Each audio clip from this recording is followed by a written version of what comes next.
Hello friends, एक notification था 1/2021 dated 1 जनवरी 2021, जिससे एक रूल इंसर्ट किया गया था रूल 59 में, दैट इज रूल 59 सब रूल 6। उसका अभी एक एडवाइजरी आया है recently on 26 August 2021, which is now saying that this rule is going to be made effective at the GST portal from 1st September 2021. Now friends, पहले समझते हैं कि रूल है क्या। ये रूल ऐसा है जो बोलता है कि अगर आप 3B नहीं भरे, लेट से आप मंथली फाइलर हो और अगर आपने प्रीसीडिंग 2 महीने का 3B नहीं भरा तो आपको GSTR 1 नहीं भरने देगा। अगर आप क्वार्टरली फाइलर हो और अगर आपने 3B एक क्वार्टर का, प्रीसीडिंग क्वार्टर का अगर 3B नहीं भरा तो आपको वो GSTR 1 नेक्स्ट का नहीं भरने देगा। और सब क्लॉज सी बोलता है कि अगर आप 99% वाले क्लॉज में हो 86B की कंप्लायंसेस में और अगर आपने प्रीसीडिंग टैक्स पीरियड का 3B नहीं भरा तो भी आपको GSTR 1 नहीं भरने देगा। So in short it is providing a restriction on filing of GSTR 1 in case of default in filing GSTR 3B for monthly filers। पिछले 2 महीने के रिटर्न अगर आपने नहीं भरे तो आपको GSTR 1 नहीं भरने दूंगा मैं।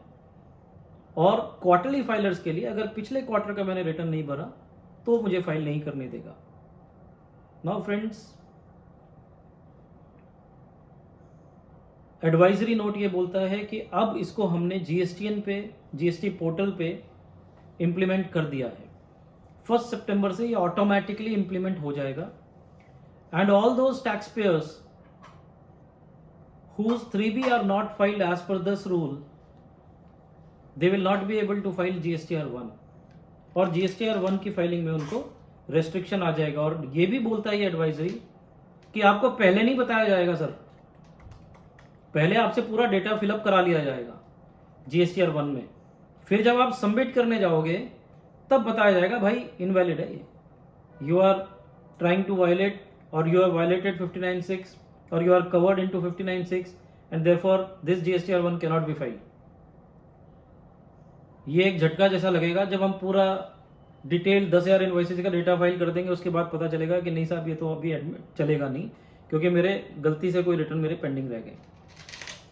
चलिए ठीक है, लेकिन एक रिलैक्सेशन भी दे दिया इन्होंने कहा जो डेटा डालोगे वो सेव्ड रहेगा उसमें, और साथ में ये भी कह दिया कि जो एरर्स की वजह से या जो नॉन कंप्लायंस की वजह से 3B के आपका ये GSTR 1 फाइल नहीं हो पा रहा था, जैसे ही आप नॉन कंप्लायंस को कंप्लायंस में कन्वर्ट करोगे यानी 3B फाइल करोगे उसके बाद ऑटोमेटिकली GSTR 1 भी आपका अलाउ कर देगा। सो आपको दोबारा डेटा डालने की जरूरत नहीं है। इन शॉर्ट वो ये कहना चाहते हैं इस एडवाइजरी नोट में। और साथ में ये भी एडवाइजरी दे रहे हैं कि अगर किसी के रिटर्न्स बाकी हो तो प्लीज़ वो भर दें। और वो क्यों बोल रहे हैं कि specially from the period November 2020 and afterwards, I don't remember, I don't or rather I would say कि I am not in a position to link this कि क्यों नवंबर 2020 से बोल रहे हैं। May be I am not able to catch what is the reason, but the only reason why I am covering this or I am discussing this is क्या ये legally है, क्या उनके पास ऐसा लीगल कोई राइट या पावर दिया गया है लॉ के अंदर कि वो ऐसा रूल बना सकें। सी सेक्शन 37 सबसेक्शन 1 जब मैं देखता हूं तो ये बोलता है कि सबको इलेक्ट्रॉनिकली फाइल करना पड़ेगा in such form and manner as may be prescribed. Form and manner as may be prescribed. Form is GSTR 1, manner can be laid down which is laid down in rule 59 कि आपको क्या क्या चीजें follow करनी पड़ेंगी, क्या procedure आपको follow करना पड़ेगा, ये 59 में बहुत स्पेसिफिकली इन्होंने बोल दिया है। जैसे अगर आप 59(1) देखें तो वो बताता है रूल का GSTR 1 का। 59(2) देखें तो वो बताता है कि क्वार्टरली जो जिनको 39(1) में फाइल करना है उनको आउटवर्ड सप्लाई का फर्स्ट और सेकेंड क्वार्टर का और क्यूमुलेटिवली 50 lakhs, यानी ये जो इन्होंने नए क्वार्टरली स्कीम लाए थे उसकी बात कर रहे हैं. देन सब रूल 3 भी यही बोलता है कि IFF ये लोग इनवॉइस इशू कर सकते हैं. देन सब रूल 4 बोलता है कि जहाँ पे GSTR 1 का है वहाँ पे इनवॉइस वाइज डिटेल कब फाइल करनी है, इंटरेस्ट कितनी टर्नओवर के ऊपर उनको पूरी डिटेल दिखानी है, एड्रेसेस दिखाने हैं. सब रूल 5 बोलता है कि IFF से रिलेटेड, यानी ये प्रोसीजर स्पेसिफाई कर रहे हैं. सब रूल 1 से लेके सब रूल 5 तक the procedure is being laid down and the form is being laid down. But to my understanding सब रूल 6 जो ये अब इम्प्लीमेंट कर रहे हैं 1 सितंबर से, this is a substantial restriction which is there in filing of returns. It cannot be manner prescription. They cannot put a restriction on my filing of returns. They can suggest the procedure for filing of returns. This is my submission. Unlike section 39 subsection 10, आप section 39 subsection 10 देखेंगे friends, तो उसमें clearly लिखा है registered person shall not be allowed to furnish a return for tax period if the return for any of the previous tax periods has not been furnished by him. So therefore 39 ही केवल return की बात करता है. 37, 38 तो return की बात नहीं करते, वो तो स्टेटमेंट ऑफ आउटवर्ड सप्लाई और इनवर्ड सप्लाई की बात करते हैं. तो I am of the view that section 37 does not prescribe or does not provide for any such restriction of not allowing the filing of GSTR 1 in case there is any default in filing of return under section 39, which they say as GSTR 3B. GSTR 3B या GSTR 3 वो section 39 में केवल जो return prescribed है उनके लिए restrictions जरूर है कि अगर उनका पिछला कोई भी रिटर्न बाकी है तो आपको आगे के टैक्स पीरियड का रिटर्न नहीं भरने दिया जाएगा. लेकिन मेरे हिसाब से रूल 59 सब रूल 6 जो 1 सितंबर से इम्प्लीमेंट हो रहा है, I do agree and appreciate the intention of the government. Intention of the government is कि जो लोग केवल इनवॉइस में डील करते हैं, जो एक्चुअल बिजनेसेस में नहीं है, उन लोगों को रोका जाए कि वो केवल GSTR 1 अपलोड करते जा रहे हैं और GSTR 3 भी नहीं भर रहे हैं. They want to restrict those people, क्योंकि GSTR 1 अपलोड करते ही सामने वाले को क्रेडिट दिखता है एंड वो पूरी जो चेन है साइकिल की या इनपुट टैक्स क्रेडिट की या फोर्ज इनवॉइसेस की वो चालू हो जाती है. बट मेरा ऐसा मानना है कि although the intentions are very good but that is not in line with the provisions of the law.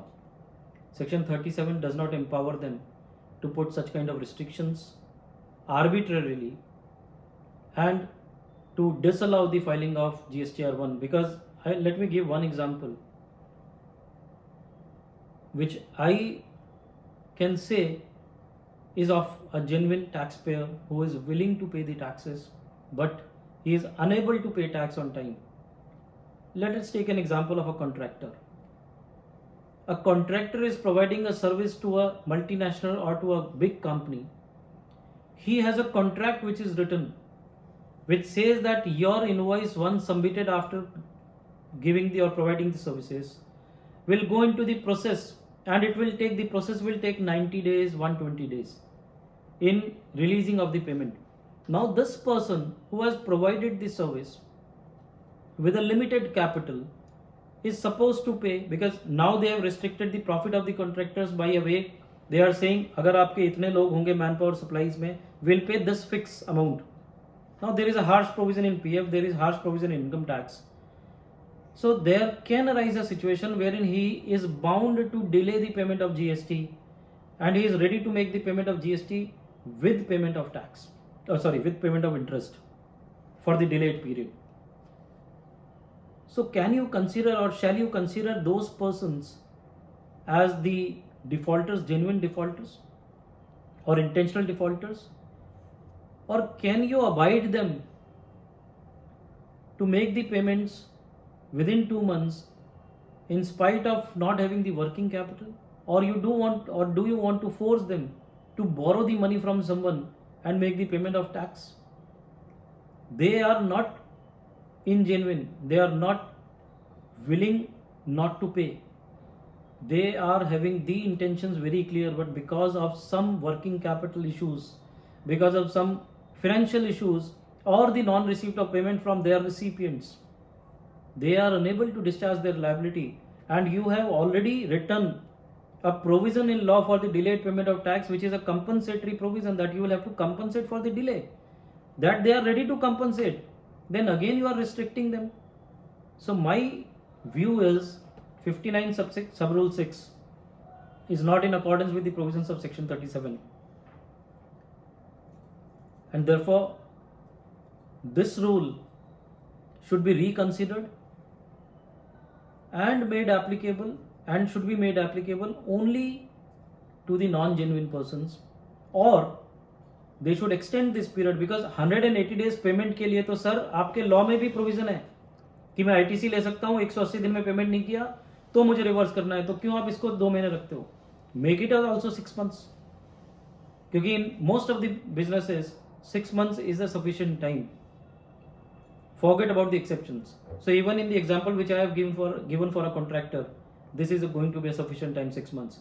So this period should be extended if you want to continue with this. Otherwise this provision is not in line with the provisions of section 37, which is my humble submission and my reading of the law. Maybe I am not correct, maybe you have a different view, but मेरे हिसाब से जो law में लिखा होता है उसी को सब्सटैंशिएट करने के लिए प्रोसीजर ड्रॉ किया जाता है, जो डेलीगेटेड लेजिस्लेचर का काम है.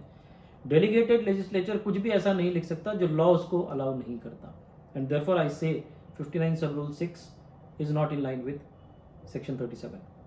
This is my view. I agree and I bow down to your views. You may have a different view, and this is your right of having your own view. So I hope my views are clear to everyone. Once again, I am thankful to each one of you for giving me the patience hearing. Thank you.